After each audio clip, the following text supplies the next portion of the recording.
Okay, let's look at another way we can think about logarithms, a tool we can use to help think about them. So before we were just using this definition that the base b logarithm of x, written log base b of x, is the exponent to which b must be raised in order to yield x.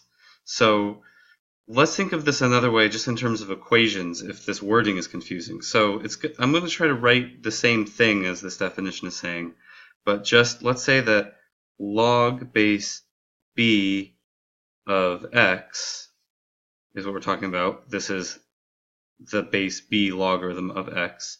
We're going to say that equals y. That's the result of the logarithm. That thing is the exponent to which b must be raised in order to yield x. So in other words, if we say the result is y, what we're really saying is that b raised to the power y equals x. So this is what I call the conversion equations.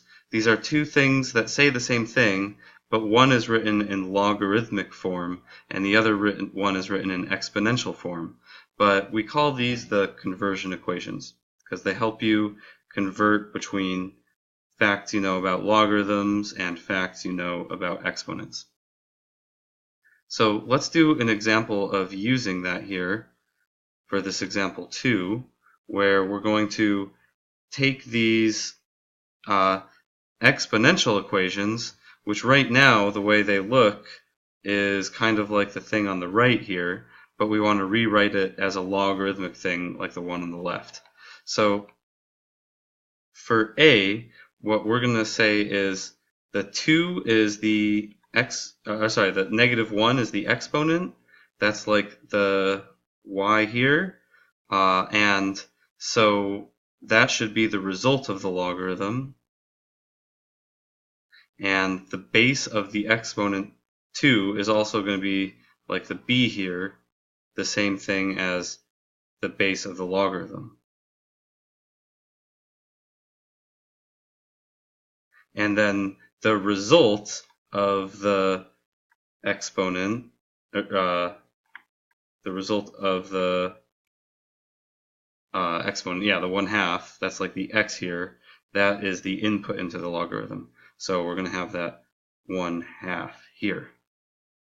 So anyways, that it's a little confusing the first time you see it maybe, but after you get a little bit of practice, just remember that the exponent here is the result of the logarithm. So that means this should be equals to 1/5 here.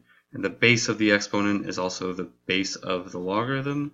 So this would be a log base a of 2.8 equals 1/5. For c, the exponent is the logarithm. So this is going to be equals 1.5.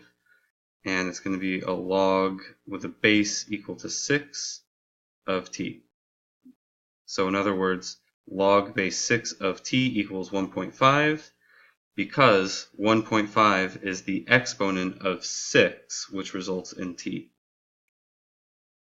It's a little confusing, but it takes some practice.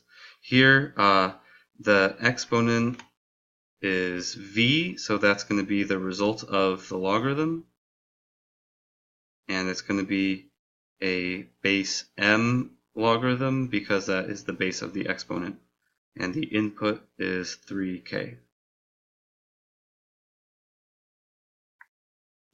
Here's an exercise for you to do, pretty similar to the previous ones. So let's try it yourself.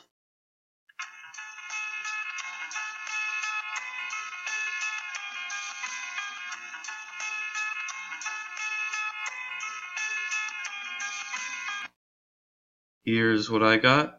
I wrote these in logarithmic form like this.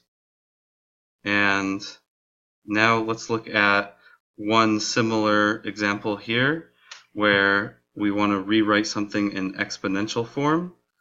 But this time we're going kind of backwards.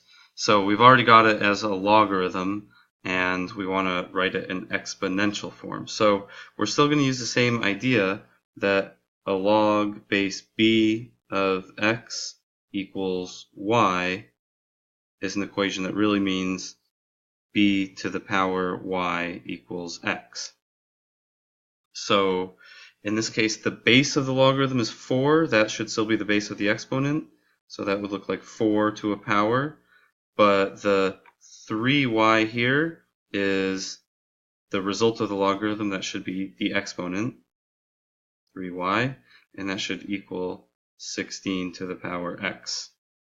So that's how I would write that. For part B here, we want to write this as an exponential equation, but the result of the exponent is 4. That should be the exponent of b. b to the power 4 results in 81. Like so. So these first two videos here were about the basics of logs, what a logarithm really means. And the next little bit of content, there's going to be one more video and then some reading. We're going to learn about some more things you can do with them and some facts about logarithms.